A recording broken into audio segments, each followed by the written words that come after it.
Peppa Pig, the biggest muddy puddle in the world. Once upon a time, Mommy Pig and Daddy Pig were tucking Peppa and George into bed. "There is so much rain," Peppa said. "That means there will be muddy puddles to jump in tomorrow." Mommy Pig smiled. The splish splash splush of raindrops on the window sang Peppa and George to sleep, dreaming of muddy puddles. While Peppa and George slept, it rained and rained and rained. It rained so much that the next morning, when Daddy Pig ran out to jump into muddy puddle, he landed straight in a massive pool of water. "Oh, who put all this water here?"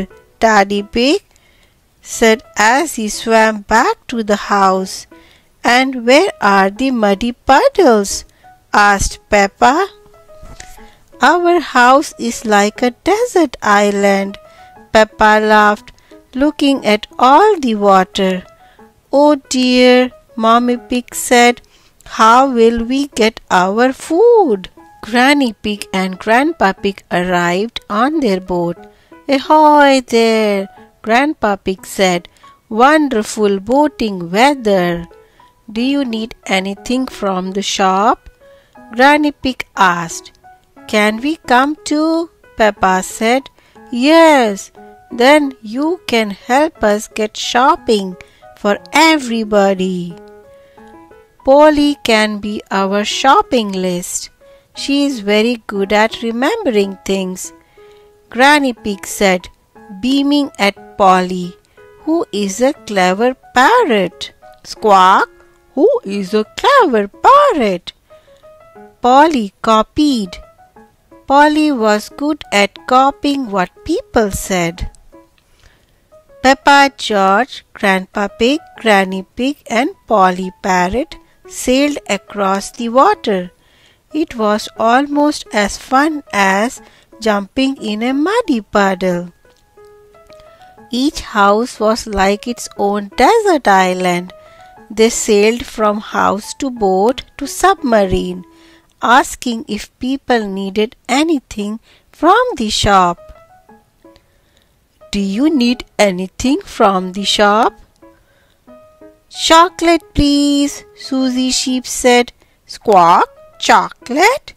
Polly Parrot copied. "A newspaper and a comic, please," Grandad Dog and Danny Dog said. "Squawk, newspaper, comic?" Polly Parrot copied. "Cheese, please," Grumpy Rabbit said. "Squawk, cheese," Polly Parrot copied. When Grandpa Pig boat arrived at the supermarket, Miss Rabbit was all alone. "Silly, isn't it? A little bit of rain and everyone stays at home. What can I get you?" "Polly has a list," Peppa said proudly. "Squawk!" Polly Parrot opened her beak and said, "Who is a clever parrot? Who is a clever parrot?" Oh dear, Polly Parrot has forgotten the list. Luckily, Peppa remembered what everyone wanted. Grandpa Pig sailed back from submarine to boat to house. "Cheese," Peppa said. "Thank you, Peppa," Grumpy Rabbit said. "Newspaper and comic," Peppa said. "Thanks, Peppa," Grandad Dog and Danny Dog said.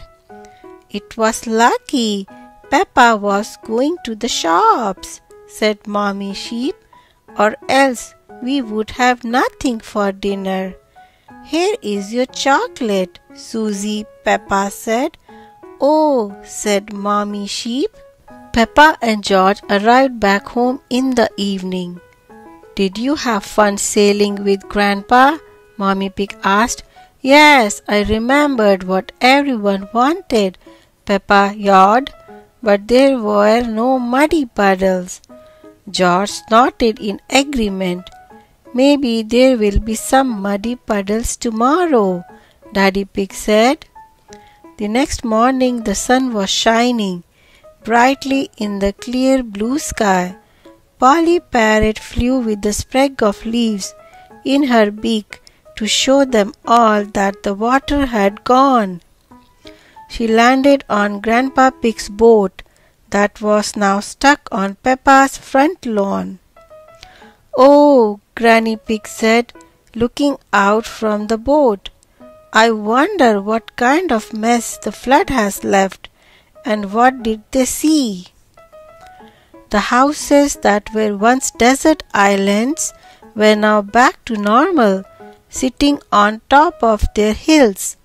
The water that Peppa and George sailed through was now gone, and instead at the bottom of Peppa and George's hill was the biggest muddy puddle in the world.